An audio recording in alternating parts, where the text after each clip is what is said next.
Raina Troy Hotline. Alicia, Michael, what's going on? We know you have takes. We have takes. I'm actually surprised that your Rant Line, Rave Line, whatever, isn't completely full. Why can't we just win a game? Can I blame Michael Castillo for this? Can I blame Bob Connolly for this? Could I put on a zebra shirt and just go out there? Scratch, claw, up against the wall. Can't explain it what I'm feeling right now, guys. I can't believe it. Let's open up that race line. Woohoo! Oh, I can't believe USC has hired Lincoln Riley. Oh, yeah.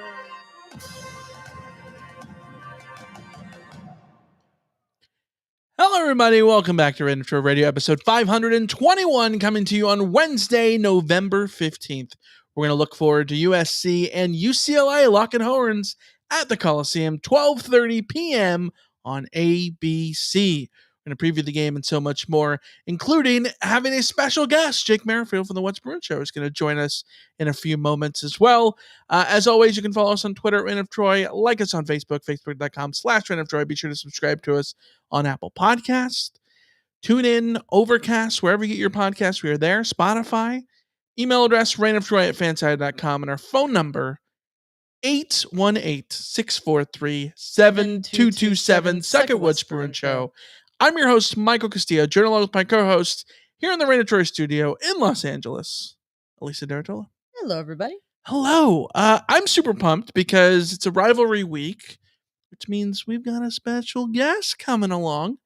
He's over in the green room right now, just wrecking havoc over there, but he'll be in here in a minute to talk about UCLA.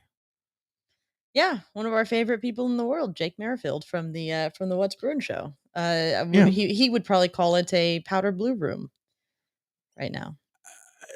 Do you want to call it the powder room? Like I mean, not sure that completely works. No. It's rivalry week, Michael. Then again, if it's the powder room, it could be a refreshing room, which leads us to a review that we got on Apple Podcasts that says 5 stars from E. Santos MSC. Refreshing podcast. I'm not a Trojan fan, but Alicia's guest appearance and demeanor convinced me to listen and watch several episodes, podcasts, and on YouTube. Impressed and appreciative of great, all caps, real people, analysis and discussion. Great podcast. And no, I don't agree with all the takes, just appreciative of the points of view and thoughtfulness. Thank you so much, E. Santos. That's the best kind of reviews we get. I mean, it's wonderful when we get reviews from Trojan fans. It really is. That's our audience. That's who we're playing to. But it's really wonderful when fans who aren't USC fans come on and say that they appreciate that we are real, we're authentic, we're passionate, but we're analysis driven and reasonable. So that's really, really lovely. And thank you for the review. Yeah, absolutely. So thank you. We appreciate it. Everyone's always welcome here. Well, mostly. Everyone who wants to listen and engage in a is totally welcome. In a respectful and which is most people manner, which is most people more than welcome. Yes. There are people who are not interested in doing that, and they are not welcome. So, yeah. Yeah, that's just from a certain fan base, but we're not going to get into that now, because Alicia, there's a lot going on. But more than anything, I think this is the perfect type of sort of sleepy week with USC currently at 7-4 is the record. A little sleepy time, which means it's perfect time to get antiquated. Antiquated. That's what's the word? To get acquainted. Jeez. Your transition was beautiful, and then you messed it up. Unbelievable. I'm like Marshawn Lloyd against Utah, just fumbling away here. Acquainted with oh my God. Okay. Put me under. Put me down. Send me to the glue factory. USC fans, have you heard of Sleeper Daily Fantasy? Sleeper hosts daily fantasy prop games that you can compete for a chance to win cash prizes. The game is simple. For each contest, you're given a pool of props for upcoming games across different sports. You can pick whether each prop will be over or under, given the total, You can choose up to 8 different props for a chance at a bigger win. If you want a chance to join in on the action, we've got you covered. Sign up with our promo code FANSIDED2 today and receive a deposit match of up to $100 using that code FANSIDED2 when signing up. Not only gives you this great reward, but helps directly support the podcast. So make sure you use that promo code FANSIDED2 when signing up. The offer, of course, only available to new customers who are 18 plus, 19 plus in Nebraska, 21 plus in Massachusetts, but 18 plus in California. So please remember to always gamble responsibly. Always this is gaming. Always game responsibly. Yes, responsibly. And please check the episode description for the full terms of the offer. Also, later on in the show, we're going to have a little QR code up on the screen. So check that out and see if you qualify as well. But hey, we got a bunch to get to. So let's get to the news and then bring our friend Jake Merrifield in here to talk about USC and UCLA.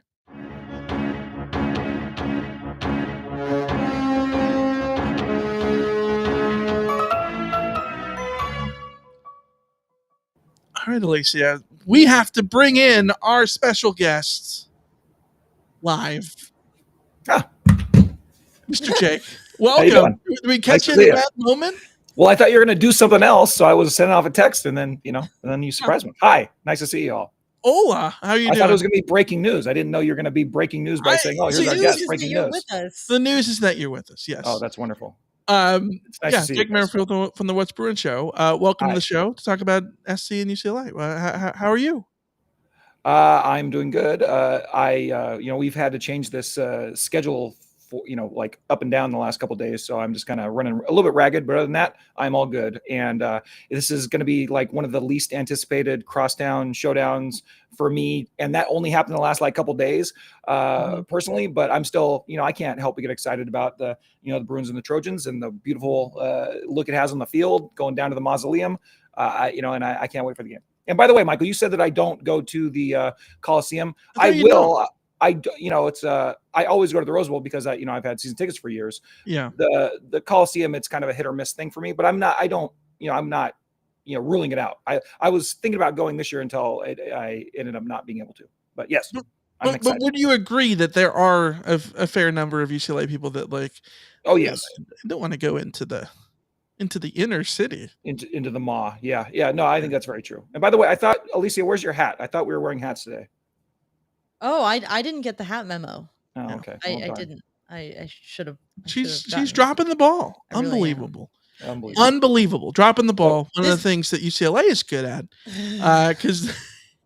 Because I don't know if you've heard, but UCLA is 108th nationally in turnovers.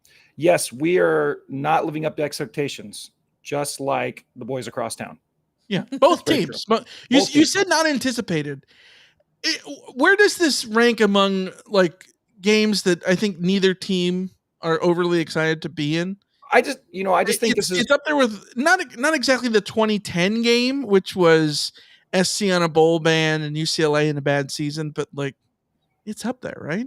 Well, and don't let me speak for what the actual football team, the UCLA Bruins or the USC Trojans are feeling. They're probably really geeked up about this. And for all we know, this might be a circle the wagon moment for the Bruins. They might come out and have their best performance of the year. That's entirely possible. But as far as the fans and the juice of the game that we're all talking about, that is just, in the crapper right now. And it's just because of what we just said. Both teams are woefully short of where they thought they'd be even 2 weeks ago. It's really a shame in that regard because we all were very, very excited. And, my confidence level going into the game as far as the product I would think the Bruins would have on the field was, 1,000% higher than it is right now. And that's just, less than 2 weeks ago. Now I have no idea what to expect. Yeah, it's wild that UCLA, the sort of tide has turned at UCLA rather quickly because, obviously there was the early loss to who was that to? We lost first to Utah, the 7-0 game, and that was that weird loss to Utah. Yeah, and then the loss to Oregon State, but you weren't out of it yet until you ran into the desert schools, and it felt like the season was I don't know. You can correct my assumption here, but it felt looking at UCLA like the season was not as good as hoped for, but that all of the quarterback issues and all of that kind of stuff explained a little bit what was going on, and that the record was still pretty decent considering at 6-2, especially with the chance to roll through that final month of the season and set up a potentially getting into the Pac-12 title game if the Pac-12 did what it always does, which it is currently doing, which is cannibalizing itself and ending up with 2 lost teams having a chance. Or were you guys less optimistic coming out of that first 8 games? No, really what it is that, we had been hoping, the fan base, the people that talk about the team really had been looking forward to a year in which they had the opportunity to kind of overachieve.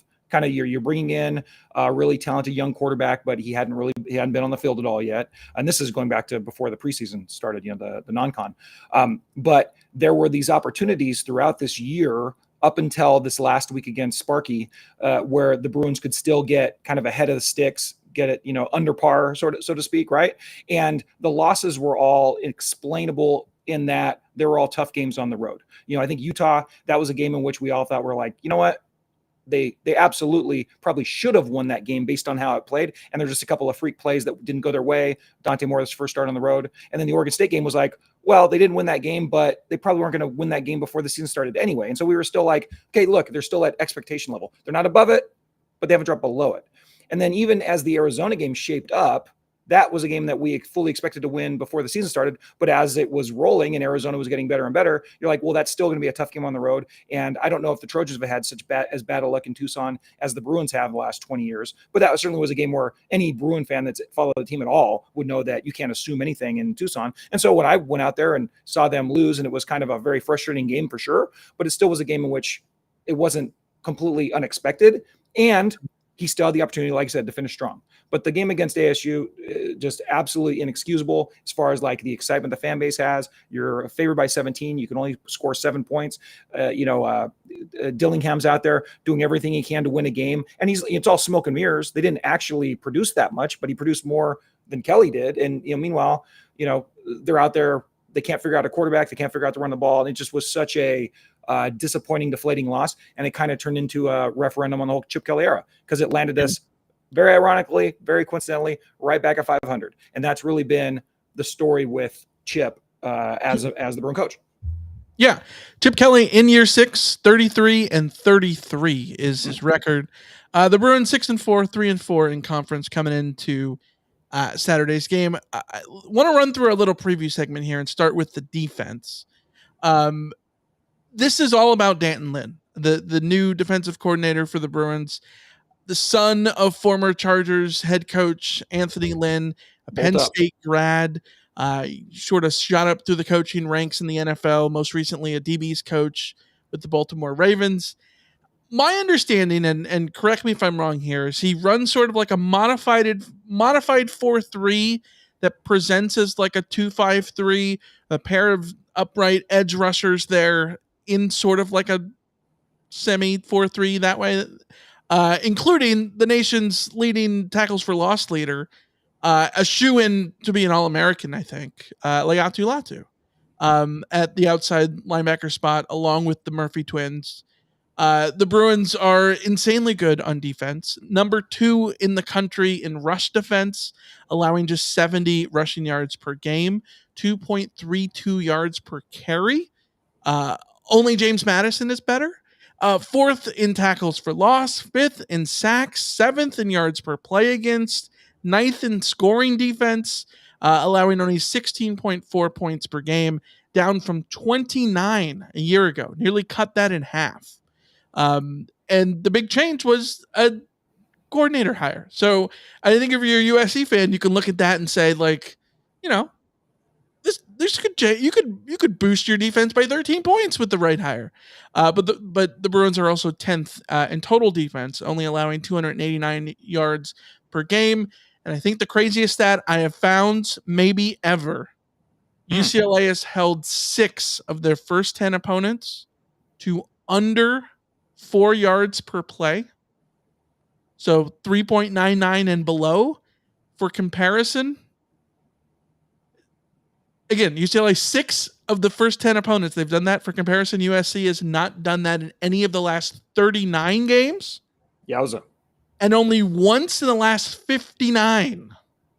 The only time they did it was 2020 when they held Washington State to 3.98. Just barely squeaked in there. But talk to me about this defense. Leatu Latu looks incredible. The Murphy twins are great. What's up with this defense? Well, and you kind of tried to spell out like how they're deploying them, and they really are willing to do whatever they want, depending on what the situation is. They'll have a couple guys down. They'll have, they'll put down four down linemen or 3, and they will, send timely blitzes. But the key of this defense has been they don't really have to blitz unless they want to. And that is such a luxury, as you guys know. If you can just blitz when you want to, then you probably have a pretty good defense. And that's really what it's been because of how good the front seven's been. Not only with Latu and the Murphy twins, which are, applying most of the pressure. They also have a guy named Carl Jones who has become like their, super stalker of quarterbacks. They will put him like in a spy position. It kind of first time it really popped out was against Washington State and Cam Ward. But he's just like he's just a really good athletic defender that kind of is a jack of all trades. He started as a defensive back, and now he's just a really good linebacker. And they're just a really sound, solid defense. And when they have had trouble this year, it's really been the Oregon State game is the only game in which you'd say, oh, wow, I think, there's a couple things that got mismatched there. And even that, I think you could really pawn off on how bad the offense was doing, in that it was just they had to hold on so long, and they were playing a balanced offense, which is, what the Beavers are. And even then, it's not like they went bonkers. I mean, they scored like 35 points, but some of those were just they were put in bad positions. Yeah. And then this last game against ASU and the one against Arizona, like they broke late, but it's because, I'm sorry, your offense is going to score 7 and 10 points. Your defense is going to eventually, kind of give up a couple points and some yards too. So they're really, really good. I don't know how good they'll be against SC because obviously SC is going to be probably the best offense they've played all year because they didn't play Washington, they didn't play Oregon. And I can't think of anybody really, probably the best offense they played has been Oregon State. Yeah. And Arizona. So it does remain to be seen. But with that being said, I wouldn't be surprised if they hold SC to below whatever their averages are in whatever category because they have been a good defense and really aggressive and they hit hard and they play hard. Yeah. Danton Lynn, how are you going to feel when he's in Cardinal and Gold next year? That'd really be funny. I am trying to figure out, is UCLA right now at the end of the Helton era? Or is USC right now at the last year of the UCLA era, right? You're about to send off your all-star quarterback. You need to make a defensive coordinator hire. Your head coach has made an enemy of the media. I mean, this all sounds very, very similar to last year for UCLA. So, we're just spinning around here, both programs. Where's the end? I could see it. Lisa, what do you think? Do you see comparisons from this SC team to last year's UCLA? Yeah, I see the comparison for sure. I think obviously the differentiator here is that Chip was in year 5, and Lincoln Riley's in year 2, and that affords a little bit more space. But I think that it's definitely hitting on some of the missteps or areas where you create less of a cushion for yourself if you have a good year the year before and then come through and have a year that disappoints. If you've alienated certain aspects of your fan base, of the media, of all of those things. So I think I see the comparison for sure, but it only works if you make the right defensive coordinator hire next year and take that big step forward, right? Yes. And then the other side of it is what I like about the Clay Helton reference there. Yeah. Is that if Chip Kelly were to miraculously escape the executioner's block coming out of this weekend, I could be a UCLA podcast where I could sit and have the same conversations that I had in 2019 on this podcast and understand why somebody like Chip Kelly would be retained despite disappointing me again. So it's there's very much a Clay Helton vibe to the UCLA of it all, where it's like, yeah, you definitely want to get rid of him because you want to get somebody better, but also if you get rid of him, you have to make the hire that proves that you get better. And I think that UCLA is in a really, really tricky position here in terms of making that hire, assuming that that Chip Kelly has to go. And the thing that USC did is they eventually finally went out and made that did the firing, and then went out and got, I think, swung for further fences than any of us would have ever dreamed. And I wonder what UCLA swinging for the fences looks like. We already did. Chip Kelly was the swing. But the difference, that's why you're right where we are. Chip Kelly was a swing. Chip Kelly was taking advantage of somebody who was unemployed and had a track record of success in the past.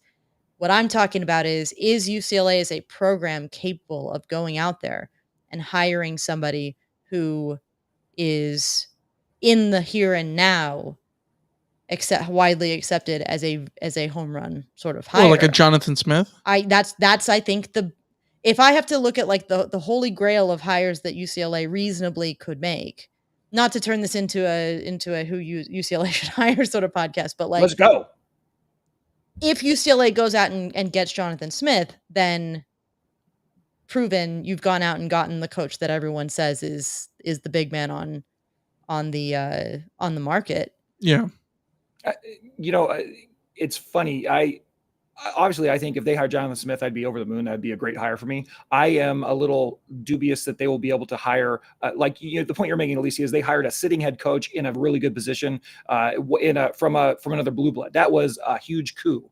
At the same time, UCLA hiring Chip Kelly in that moment, and you could talk about relatively speaking, right? That was the best coaching hire we've made since, the 1950s. We accidentally hired Terry Donahue, and he turned out to be the best coach we've ever had, really, other than in the last 50 years for us. But that was, the Chip Kelly hire was a good process, and it just didn't work out for us. And however the Lincoln Riley hire works out for you guys, like you could almost say, it already kind of worked out the way you flipped your program around in the first year, but now it's kind of, fluctuating. But as long as the Bruins go out and have the same sort of process, I think there's a dozen guys who could do a good job at UCLA. And I think Chip really, there were so many things I liked about the program that he built here, except for the fact that he could never quite get over the hump. And he's sitting here 6 years later and he's a 500, and every step forward, it really was Helton-like at the end of it. Whereas there were things he did positive to get us all excited. And then it's and then we just had this horrible loss or these horrible circumstances that set it back. Yeah. The biggest argument for firing Chip Kelly right here, right now, is that Chip Kelly has been the kind of coach who's been just good enough to not get himself fired the last 3 years, but not good enough to get himself extended into a lifetime contract because everyone wants to keep him. And living in that kind of purgatory is pain. Well, if the last 3 years, if he had only been here for 3 years and this was the last 3 years, he wouldn't be fired. We'd be like, all right, hey, let's go with Chip. Yeah. Let's go to Big Ten with Chip. But the problem is we had the 3 years prior to that, and those were two of the three of them were the worst seasons that we've had since the 20s, 100 years. What would it have taken to eliminate those? Because I understand that those years happened, but also he's been 8-4, 8-4, 9-4, and this year could end up as another 8-4 season potentially if you win your last 2 games. At what point what would it take to eliminate those initial losing seasons? Well, I think all of us winning a conference or something, because you go back and I know that SC people are probably tired of hearing this, but go back and look at John McKay's first couple seasons. They were losing records, right? Terry Donahue had a 5-6 in year 4. I can tell you exactly what it would have taken because I know it. I've gone over it every single season, and that is in the COVID year, you get to 3-2, and then by the way, after losing to Carl Durrell in his opener with Colorado, that was almost inexcusable, right? So you get to 3-2 though in that season, in the COVID season, and then you lose to SC and Stanford. SC was bad enough. The Stanford game was inexplicable to finish under 500. Then in the next year, you get this really nice big start. You beat LSU, and then you end the year by, they had like a couple terrible losses. And then last year, they end up losing 3 out of their last 4 games, one to Pittsburgh's JV squad, and then one to Arizona inexplicably at the Rose Bowl. So the way that Kelly keeps his job is he doesn't lose these horribly inexplicable games at the end of the season. He gets us all, and then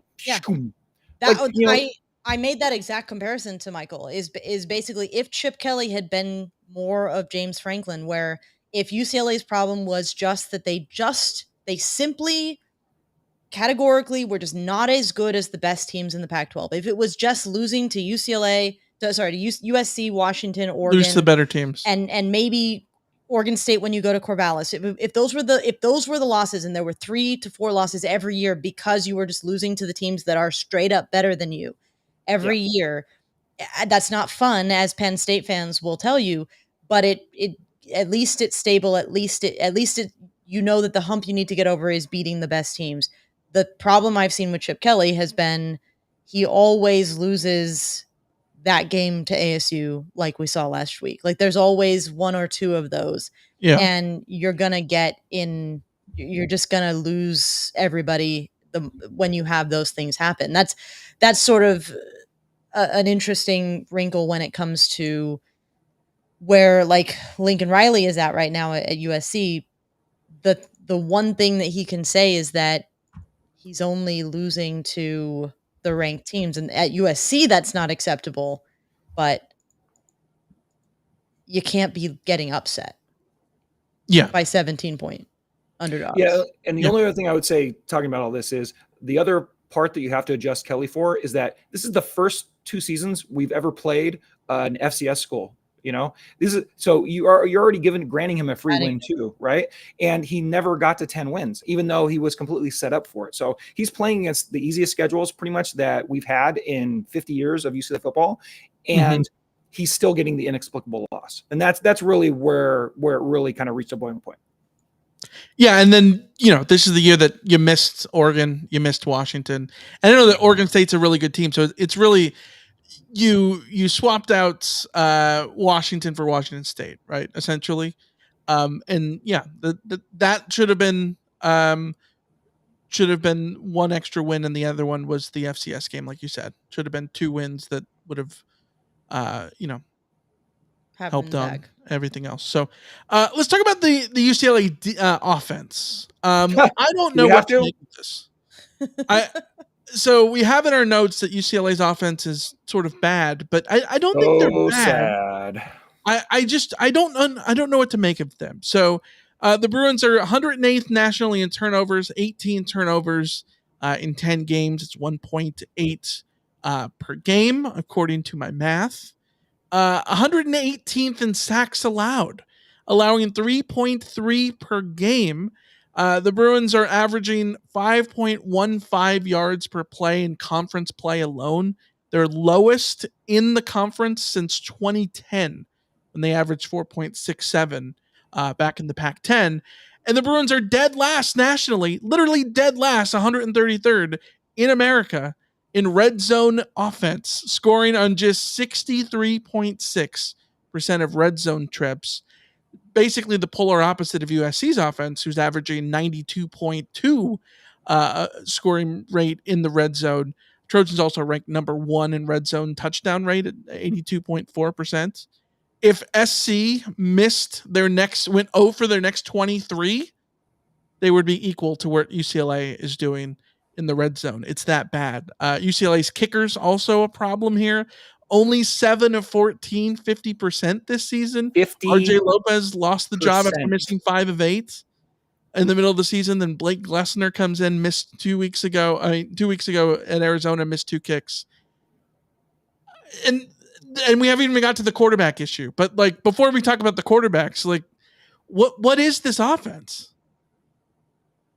the offense is not good. That is kind of been the case since we got into the conference season. They have been searching for a quarterback that could stay upright and could make some plays. They're not, by the way, and it's in stark contrast to the non-con. The non-con, I know they didn't play the best competition, but it's still like, it wasn't like they were like last year against the non-con. The UCL offense actually was kind of herky-jerky and didn't really have it all together, even with Zach Charbonnet and DTR. This year, they were lights out, unbelievably good on offense after like 3 drives against Coastal Carolina. And so that it gave us every indication that they would continue to be at least manageable, at least mediocre in the Pac-12 conference, but it just has not been.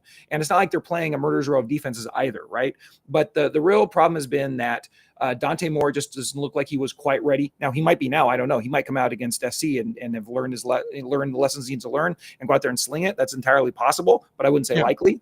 But he just was not ready for to play teams like Utah and to play teams like Oregon State, and he really struggled against them. And then when Kelly decided to try to go to the steady hand, he puts in Ethan Garbers, and Garbers ran the offense fairly well in the first game he was back against Stanford. I was up at that game, and he looked really good and real savvy. But the problem is he will not throw the ball deep at all. And so we have all these guys. One of the guys you're very familiar with, Kyle Ford, hasn't, like, he got hurt a little bit, but I mean, he's got like 6 passes the entire season. That's underselling a little bit, but been almost relatively uninvolved. J-Michael Sturdivant, the guy we got from Cal, who's just a stud, who was very involved in the non-con, has been like a ghost for the last 6 games, and it's because Garbers wouldn't throw it to him. And then Garbers gets hurt, and then we have to, Chip decided to go with Colin Schlee against Arizona State, and I think that the Bruins would have won handily if they just would have committed to like a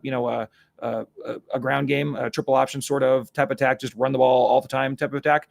But Chip has shown an inflexibility to kind of get away from trying to set up everything with the pass this year, and I really don't understand it, because it seems like the strength of the team, even when you talk about the offensive line, which has had trouble with pass blocking, but they've been pretty decent with run blocking, and they have a couple battering rams back there, and it just feels like it just hasn't come together. So I feel like if they could play to their strengths, they could be a mediocre offense, which is, I think, is all you'd need to go along with this defense, but they have not lived up to that yet for a variety of reasons. Yeah. Talk about the quarterbacks there. Dante Moore, the freshman, only completing 52% of his passes, 7 picks, 10 touchdowns. Quarterback rating of a $127.4. Yeah, it sort of began the season as the starter, kind of got derailed there. Utah game and the Oregon State game didn't go his way with pick 6s. Ethan Garbers, the Washington transfer, the numbers look good for him. 68.1% completion percentage, 6 touchdowns, 3 picks, passer rating of 153. But he, of course, gets hurt. Schlee comes in to start the ASU game. His numbers look bad. He cannot throw the ball. Like, he can throw it really far, but it comes out like a laser, and you have no idea where it's going to go. Yeah. He's thrown for 139 yards, but he's ran for 298 yards in 3 TDs. He's electric running the ball. He's the Kent State transfer. He started against ASU. So I don't know what to make of the quarterback situation. The depth chart says or for all those guys. It has all season. Chip Kelly was asked about it after the ASU game and said that Moore and Garbers were, quote, available in emergency situations. This is according to On3. Quote, they're getting better. They didn't take really many snaps at all this week. They're both working through things. And the decision was made by our medical staff that the best decision was to not play those guys. But who knows what that means for Saturday? Moore, Garbers, Schlee, like, if it's up to you, what is your game plan? Is it just to ride Carson Steele, the Ball State transfer at running back? Like what do you do? If I don't know who's going to be available, I don't know how mobile Ethan Garbers is going to be, but I think if he's at all limited, I think you have to sit him, because one of the things that he was doing well was timely running. Even though he's not like DTR, right? He's not going to hurdle anybody ever, but he's very savvy, right? And he could get out of the pocket or create some for himself. But if he's not mobile, then I think I'd be really bad for him. If Moore, who was concussed allegedly a couple weeks ago, if he's ready to go, I think they should just let it rip and see how it goes. And then also do something that I wish they would have done against Utah, and that is let Colin Schlee in there and just don't try to get fancy. Just run the ball with him, run the option, and let him do his thing, and do kind of like do like of a switch off sort of thing. I think that's what we've all kind of wanted, how we wanted it to turn out all year long, and it never has quite come to fruition. But obviously, looking at the USC defense, I think running the ball is going to be the way that you get good things happening, and everything off of that. And I would hope that the more you run the ball, this is a game where, a lot of times Chip Kelly has no concern for time possession. This year, I don't know what he has any concerns about, but in, traditionally in his other years at UCLA, he is, he's perfectly fine to put up 50 points and only have the ball for 20 minutes, and that's happened numerous times up until this year. But I think this is a game, obviously you're playing, Williams and that amazing offense. Really try to flip that time possession around by possessing the ball, try to limit the opportunities to score, and, take your chances against the USC defense, because they're obviously the weak link of that team. And then try not to put yourself in a position where you have to kick a field goal, because that's a 50-50 proposition. So, that's what it is. I have one question. Does UCLA have a special teams coordinator? You know what? They do have somebody that's named as it, but I don't think it's like his like, I know you guys complain about that quite a bit. Yeah. I have to look it up. I don't complain about it, which is sort of the funny thing about, like, oh yeah. I don't know.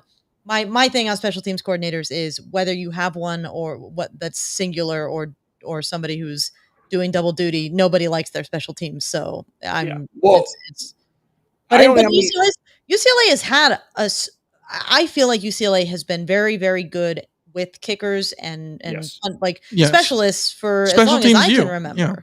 That's what the thing has been. It's like, Kelly was asked, why is he not getting scholarship kickers anymore? And he's just like, we go look at a bunch of them, but they don't choose to come here. And it's like, I find that inexplicable. But that seems to be his rote answer for everything. And our special teams are perfectly adequate in every respect, other than when they try to kick a field goal, half the time it goes into the ground. A quarter of the time, or I guess I should say 33% of the time it goes into the ground, and 17% of the time it goes wide, and then half the time it might go through. Right. It's just the kicking, the actual kick part, like the coverage is decent, everything else is fine. The plus side is you're playing a USC defense that is really bad at forcing teams to have to kick field goals, because they just get into the red zone and score. And I think that's what's the most intriguing part of this matchup. In fact, I would say the lackluster nature of this matchup that we all acknowledge, considering where both of these teams are and the expectations that have been fumbled this year. This to me is the most intriguing, just pure football matchup of the season, because UCLA's defense has been so good and USC's offense has been so good. But on the flip side, I've been overusing this phrasing all season, but it's like the movable object, the movable force meeting the stoppable object, or whatever way in reverse with this offense, with this UCLA offense and this USC defense. I would agree with you that running the ball is probably your best bet as a UCLA approach going into this, especially given the difficulties that the quarterbacks have had. But one thing that we did notice sort of against Oregon is that, and to be fair, Oregon didn't need to run the ball because they were passing to wide open receivers and scoring on missed tackle touchdowns every other play, so it didn't really matter. But USC's front seven did look better against the run against Oregon than they had looked for most of the season. The expectation being that they simplified some of what they were asking those guys to do, and that might have yielded slightly better results. But the back end looked the worst they have. But part of that was because of injuries. SC had just about everybody out in the secondary. Let's be real. How are you guys looking for this week as far as that goes? Well, I mean, it's funny you bring that up, because Jacoby Covington, the corner who has been out for several weeks now, tweeted something like, "I'm just free or freed," or something like that, which sounds to me like he's been cleared to play, which it could be a plus for USC. But at the same time, like, USC's corners, USC safeties have all been collectively bad the entire way. Yeah. In a way that suggests that it isn't the presence of one or the other, that it's just they're all just collectively bad. I haven't necessarily seen if Jalen Smith, the nickelback, is going to be back, but I would feel far more confident in this matchup if he and Covington are able to get on the field. But I think that the bigger issue is just that coming from the USC perspective, I know that UCLA's offense has been very frustrating, but USC has a history of getting the best offensive performance out of their opponent of the season every single week. So if you had to pick a quarterback that you would want to see, like which matchup here would you go with, knowing that whatever quarterback you put out there is probably going to have a season best? I have a guess who it would be, but it absolutely would be Dante Moore. We play a drop in our show, more. How do you like it? How do you like it? It's, and that's ideally what it would be, because if he has sat on the bench and kind of figured out anything at all and can kind of channel where he was at the beginning of the season. And by the way, you guys said it yourself, the SC defense has been struggling all year long, and theoretically, this is one of the easier matchups he's going to be facing, right? Well, when he was facing earlier matchups earlier in the season, he was letting it rip, and he was looking really, really good. And so there is a world in which it's just we haven't seen it as Bruin fans in a month, but there is a world in which he comes out there and they are able to take advantage of the things that USC's defense is trying to gift them. And the person who can take advantage of that most is certainly Dante Moore, because he will take advantage of all of the talent that the Bruins have accrued on the edges. Like I said, going back to Sturdivant, Ford, Logan Loya, we have a couple big tight ends, and that will really get things cooking, I guess, in the way that Chip Kelly wants to cook. Personally, I would like that to be the gravy on top of the Bruins just smash mouthing their way to keeping Caleb Williams off the field. But in my mind, I can see it happening both ways. I don't know what I consider likely. I mean, to me, the most likely situation is that they come out as flat as they have the last couple of weeks, because they're it seems like everything's kind of in a little bit of turmoil. But even though I think that's likely, it's not the only possibility. And I could see them coming out and us having a really classic but very unmeaningful crosstown showdown, like it was, the year before Riley was hired, or any number of years before that, Yeah. It's going to be a fascinating matchup. Absolutely. We talked about it. We've joked about it, that it'd be great if SC could face Iowa just to see what the hell would happen. The USC's defense, who can't stop anyone, against Iowa's offense, who can't score. UCLA's offense, probably the closest thing. Then again, we talked about that with Utah's offense, and yikes. But here's the thing. They have a lot of talent that has made big plays this year. It's just it's been dormant, right? So it's not like an Iowa thing. Like they're just hopeless, Right. They're not even trying. Yeah. They're not even trying. Like UCLA's been trying, but it just hasn't been successful. So it's like if they get it, if they hit the right combination, then it could be off to the races. They could really put up some points. But I don't see why we could reasonably think that at this point, given the way the last month has gone. Well, what's surprising to me is just that I always expected Chip Kelly offense to have a very stout run game that they can sort of lean on, and it's weird to me that that's not something that has just been part of the plan. But then again, maybe the quarterback issue means, I mean, is the quarterback issue causing defenses to just key in on the run and force the quarterback to beat them? He's got two guys that are averaging over 5 yards a carry. It's just they're not getting enough carries. Last week against ASU, Carson Steele and TJ Harden got 22 total carries in the game, and it should have been 40. And that's a shame. And that's very familiar. Yeah, it's ridiculous. Yeah. Before we let you go, Jake, give us your prediction. Any final thoughts? Any of those things, because I don't know. I don't think we know exactly what to make of Saturday's game, and I don't know if you do either. I have no idea. I'm going to hope for a strong defensive effort from the Bruins. I'm going to hope for, us to, kind of like what I had said, Moore and Schley to come out there and get things cooking. But mostly I want to see Crocky J, that's Carson Steele, the man of steel, and TJ Harden doing some damage out there. I know this is probably a foreign language to all you Trojan fans, but these are the nicknames for all of the guys on the Bruins this year. And I'm going to say they're going to come out there and win a second consecutive game at the Mausoleum, and they're going to win it. What's a weird score, Alicia? I know you like weird scores. Let's go 29-26. Is 29-26 a weird score, Michael? Yes, that's super weird. That's a beautifully weird score. 29-26. I love it. And that's a lot of field goals, huh? I'm trying to think of how we would get that. Missed extra points, Michael. No, I'm put in a safety. We're going to get to 27. We're going to miss an extra point. and we'll get a safety. Missed an extra point and get a safety. And get a safety. I love it. I think that's how it's going to be. And then, by the way, like, are you going to go for 2 every time? Like, how does that work now? I know that's kind of controversial. Sweet Jesus. Oh boy. I do want to say a few more things. And it's one, I'm hoping the Bruins get a victory. And then, can someone get Caleb a tissue, please? And then number 2, thanks, Dan, for demanding my presence earlier in the show. And I love being on Reign of Troy, and hopefully it won't take another year for me to get back. Yeah, Michael, we love having you. You were on on- Reign of Troy. You were on a month ago over the summer, didn't we? Yeah, that's true. I don't remember. You were on a month ago, and on our on Run After Dark. So he wants a regular appearance, Michael. Oh yeah, I was on the partition appearance. Thanks a lot, Michael. No, those are our best shows. I did They're have fun. for the members only. And by the way, why was I on? Why was I invited on? Because at least Because your lovely wife couldn't be on. I was a fill-in. Yeah. Yeah. You were our Colin Slee. I was your Colin Slee. Thank you so much. Yeah. Guys, All right, Jake. love talking to you, and thanks everybody for watching. And hey, what's up, Kenny Martin? Love you too.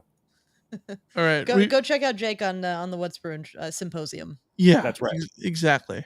All right, we will catch you later, Jake. And go long.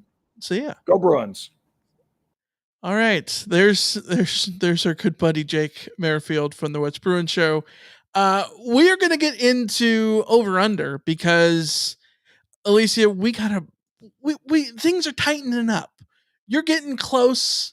We got the battle between G-Pats and Vince and in San Diego, like heating up. Things are getting good. So let's get to over under. But before we do, we want to give a big thank you to Alex for the super chat. Hey. Alex coming through, always the best. Good old Alex.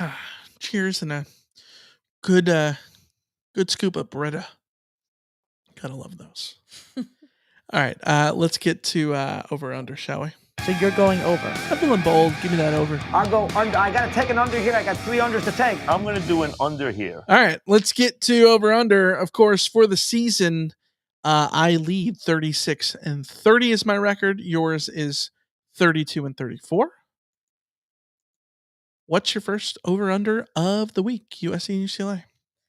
I am going with 238.5 UCLA rushing yards, going along with what we were just talking about there with Jake. So UCLA is averaging 238.5 rushing yards in their victories this season.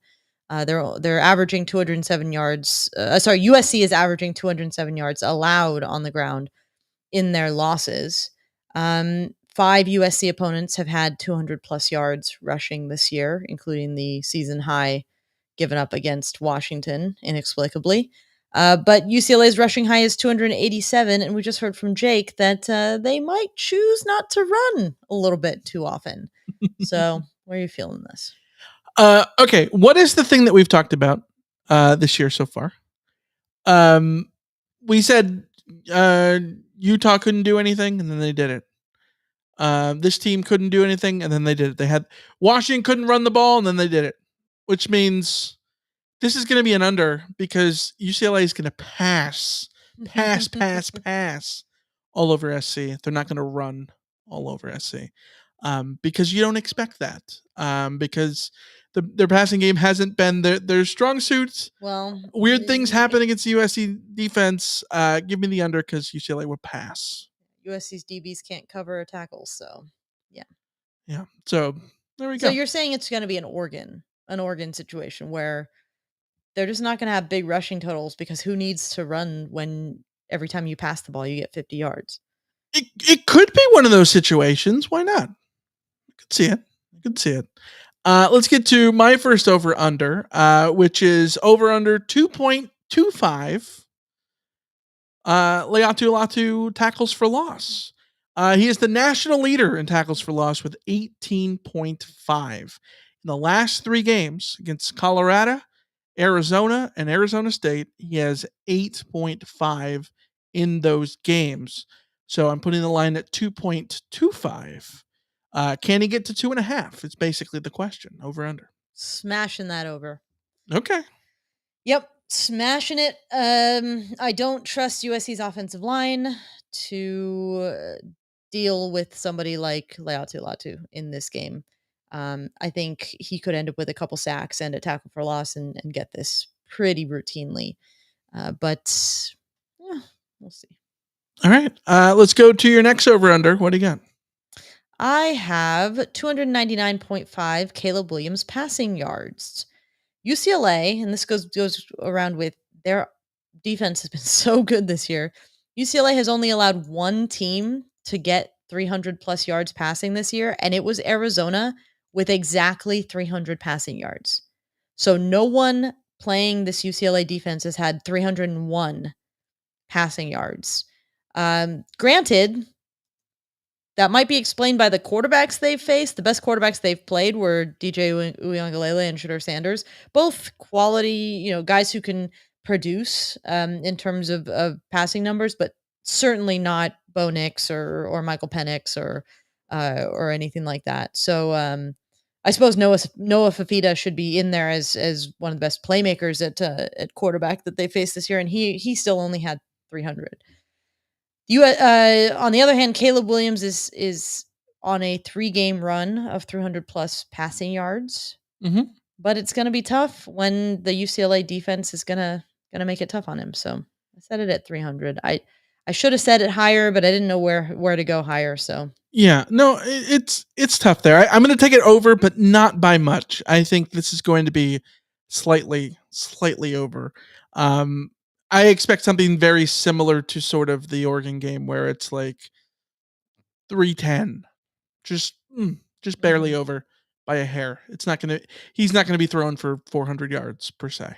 Yeah. So just a little bit over, which will lock you into the under. Let's go to my second over under, which is over under 2.5 USC sacks. Let's talk about the Bruins' lack of sack protection. The Bruins are 118th in sacks allowed in the country, allowing 3.3 per game. In conference play alone, they are allowing 4.14 per game. Only Colorado, who gives up 4.7, is allowing more in Pac-12 play. Each of the last 7 UCLA opponents, all conference opponents, have registered at least 3 sacks. Utah had 7. Oregon State had 5. SC, on the other hand, defensively, has recorded 2 sacks in the last 5 games combined. Oh, Lordy. That's bad. And that's despite the Trojans ranking 5th nationally in sacks after the first month of the season. So all the sacks in USC's defense have just completely dried up. There is none of those happening at the moment.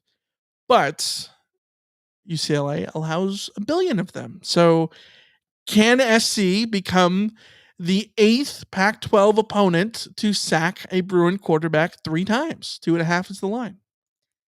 I'm a hopeful over on this just because USC has really struggled to get after the opposing quarterback recently. But UCLA has a far more unsettled offensive line than most of the teams that USC has played recently. The Cal game is a big outlier. That's a big red flag for what happened there in terms of not being able to get after the quarterback. But when they played an offensive line that was sort of wibbly wobbly like ASU's, Wibbly wobbly, I like that. Yeah, they got 8 sacks in that game, and 7 in the fourth quarter alone. I mean, yes. Yeah. So, oof. I'm just going hopeful here. I think that USC will have a couple guys break through to have a moment that in ways that they haven't before. If it's Dante Moore, getting him down might be kind of difficult, but he's also been, I think sometimes even a mobile quarterback, part of their issue is just holding on to the ball a little bit too long and creating opportunities where they get sacked when Caleb gets sacked a bunch. Yeah. Yeah. He's very elusive, but he also still gets sacked. So I think that's tough there. I think it's a good. USC should be able to get 3 sacks in this game. And the fact that I'm sitting here uncertain, looking at this matchup, uncertain that USC can get it is a big sign of where this defense is at. 100%. Yes, I agree. Let's go to your last line. What do you got? I am going 1.5 catches for Kyle Ford. USC has played 3 players this year. Well, this will be the third former Trojan receiver that USC has gone up against. Gary Bryant Jr. had 2 catches for 23 yards against the Trojans. Munir McClain with Utah had nothing, no production. Kyle Ford is an intriguing one because, as Jake pointed out, he's a guy that we all know can be productive. Hasn't been particularly productive with UCLA this year, but he's missed the last 2 games. Well, he missed the Arizona game with an apparent injury, suited up for the Arizona State game, but didn't have any production in that game. He is expected to play against USC. Will he come out with 2 or more catches is sort of where I'm at, because the players that USC, the former Trojans that USC has faced this year, have not really done all that much against the Trojans. No, I think the one that has done the most is JJ3, right? JJ3 had that big fourth quarter for Nevada, but that's the one I forgot to add in here. Yeah, let me go pull up what he did. I think he had 3 catches because the line was at 3.5, if I remember right, or was it 4.5? Either way, I thought he was under on that. He did hit the under, but he got right up to the brink of it. You've set the line. He had 3 catches for 52 yards. Yeah, you set the line at pretty low here, but then again, you look at Kyle Ford's numbers. He's only had more than that in 6 of the 10 games. He only has 13 catches all season. He had 3 against Stanford, 3 against Colorado, but I don't know. I'm going to take the over just because I think that not that this completely matters. Chip Kelly has more important things to do, like fight for his job here. But it makes sense to want to get Kyle Ford going, get him a couple catches at the Coliseum, back as a little, hit job back at the school that he left, right? It makes sense, right? Give me the over. I don't think 2 catches is a lot to ask. If I had set the line at 3.5, because I was thinking about 3.5, I would have set under. Okay. Because I was thinking of doing will he have a season high against USC? And I just didn't like it. I wasn't comfortable with it. I think I suspect that when it comes to Kyle Ford, there's a very good chance it will be 1 or 5. Sure. So yeah, we'll see how this goes. Yeah. I'll end up taking the over there. So locks you into the under on 1.5 Kyle Ford catches. All right. Last one for me is over under 27.5 UCLA points. On average, UCLA's Pac-12 opponents have held the Bruins to about 7 points under their season averages for their scoring defenses. This is sort of ballooned by Arizona and ASU's defense getting more out of their production, holding UCLA to way under their personal averages. Arizona held UCLA to 11 points under what Arizona's scoring defense is, and ASU held UCLA to 20 points under what ASU's scoring defense is. Those have been 2 big examples, but Utah held UCLA to 7 fewer than they've allowed this season. Washington State, 5 points fewer. Colorado, 5 points fewer. Every opponent except for Oregon State and Stanford gave up fewer points to UCLA than they have to everyone else in terms of an average. USC is allowing 34.6 points per game. So I just lopped off the 7 points there and put this 27.5. If SC holds UCLA to 7 points fewer than their average, it's 27.5 points. So there we go. UCLA is averaging 20.4 points in conference play, but 40.3 in the non-con, which, like Jake said, was against easier competition defensively. So could this be the week that UCLA channels their good vibes and scores a lot of points? 27.5 is the line. I am going over on this. I do not trust USC's defense. As we talked about with Jake, the thing about like comparing UCLA's offense to something like Iowa's offense is that they've been sort of inexplicably bad, where Iowa just feels like they don't have talent, they don't have scheme, they don't have coaching, they don't have whatever. But UCLA has a run game that should be better. They have quarterbacks who have good moments, who can throw the ball, who can make plays. They have talent there that they have underperformed their talent level. Yeah. And USC's defense has a way of letting opposing talent shine. So I am taking the over on this fairly confidently. If USC's defense, with another week of new voices at the head of the defense in terms of defensive coordinators, maybe they show a little bit more, continue to show a little bit more, but I'm still not there. Okay. All right. I locks me into the under, and I don't hate that, to be honest. Well, I mean, I don't hate realistically, this could be a weird like 20 to 20, 21 to 20. It could be. If you told me that this game was in the 40s or in the 20s, I'd say yes, that sounds about right. Yeah. It could be either or. Absolutely. Let's get into the Vegas spread. The Trojans are 6.5 point favorites.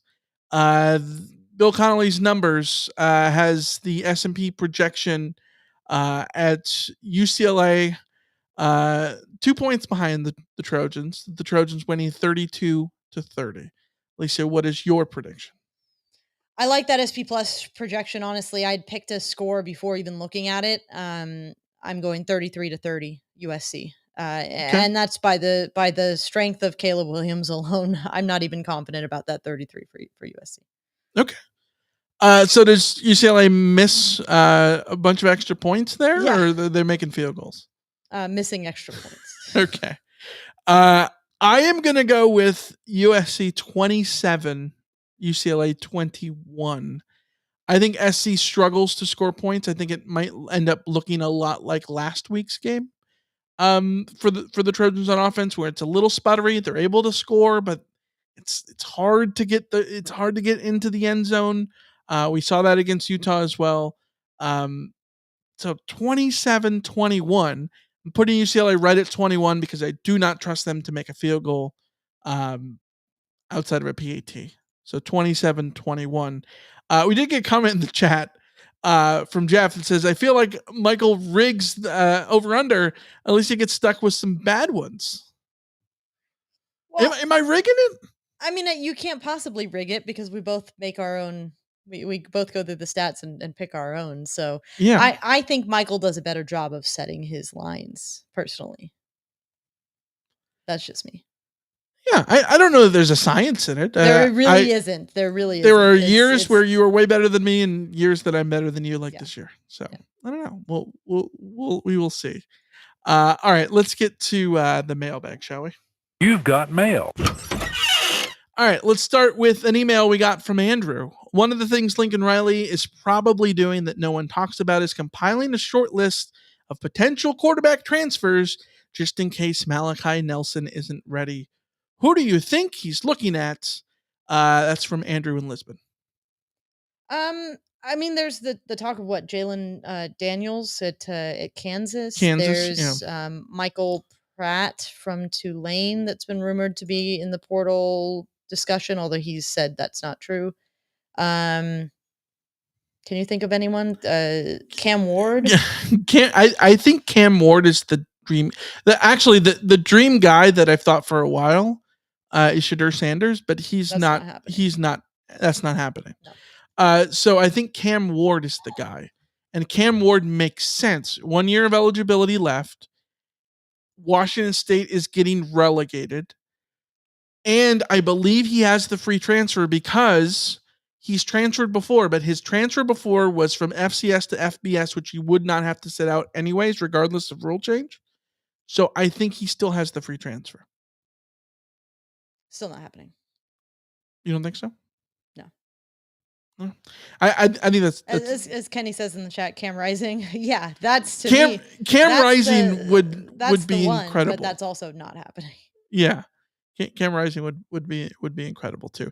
My problem with Jalen Daniels is the dude's never been healthy for that long. Yeah, I don't like putting my faith in that. If you're going to go out and get a transfer quarterback because you're unsure of what you have to go out and get not necessarily a sure thing, but someone that you're very confident in. Yeah. And Jalen Daniels might be the perfect guy, but I want a clean bill of health a little bit more. I almost trust Cam Rising more in the sense of, no, he's coming off the injury, but you've seen it from Cam Rising for a full season. Yeah. So, all right, let's run through the questions that we've got here on YouTube. Touchdown USC says, is Chip Kelly really getting pushed over the wall? Sure seems like it. That's all the scuttlebutt is in that direction. It's hard to sort of argue otherwise. Yeah, it seems like there's too much smoke for it not to be the case, right? Yeah. Short of like a 50-0 performance against USC, which I can't imagine possibly happening. Yeah. Kenny says that the Solid Verbal this week previewed SC and UCLA that said that they're both proof that you can't use the portal to, quote, skip the line ahead of good recruiting, especially along the lines. Would you agree? I mean, yeah, on the lines for sure. I think that's true, but I don't know that anyone was saying otherwise. I think USC and UCLA used the portal to skip the line in terms of a turnaround to allow you to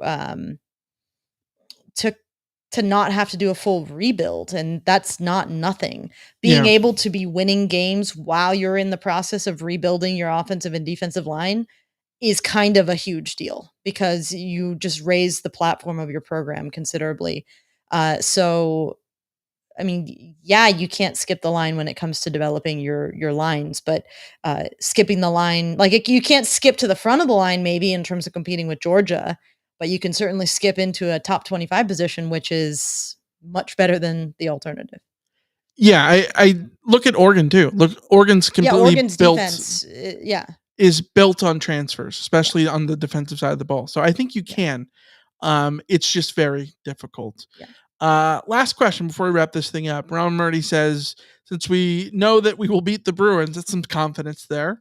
What bowl game should we hope for? Alamo, Holiday, Vegas, or the LA Bowl? I think, I don't know. The tie-ins are weird now. I think Alamo is the best tie-in. Alamo's the best bowl, but then you run the risk of the Oklahoma thing. I absolutely, whatever gets USC to not have to have that matchup is the one I want personally. Holiday is something that nobody looks forward to, but Vegas would be cool. Vegas would be cool. Yeah. It's an SEC team, I think. So, yeah. All right. That'll work. All right. We will be back with the After Dark episode for members only on Thursday, tomorrow night, 9 p.m. Pacific time. And of course, we'll be back with the CarCast, probably about 7 o'clock on the CarCast on Saturday night. So come check us out then. Until then, make sure to play your over-under, make your over-under picks. The link's in the chat. If you're joining us live on YouTube, the link's in the description. If you're listening to us wherever you're listening to us. So until then, we will see ya. See ya. See ya. Ooh, Alex sent a new super chat though. Oh. Cheers. Cheers. True or false, a good DC must relate to the players and must be liked by the players, Alex says. I think it has to be a... I don't think that's the most important thing. A good DC needs to schematically understand how to deploy his players the best. Position coaches need to relate to players and not be liked by players, but relate to them at least in terms of being able to recruit and retain talent. I don't know that a DC. It's a nice to have. It's a nice to have for the DC. Yes. Yes. One of the things that people like about Danton Lynn is he's young. He's our age. Yeah. So, but more importantly, Danton Lynn calls a good defense and puts his players in position to succeed. Yes, you can be an old fart and call the defense, and you can be a young guy who relates to your players and have them in the wrong position every time. Right. Yeah. Success is what ultimately is the most important thing. And I know that that's lame, but it's the thing. So, all right. Until next time, we'll see you. See ya. See ya.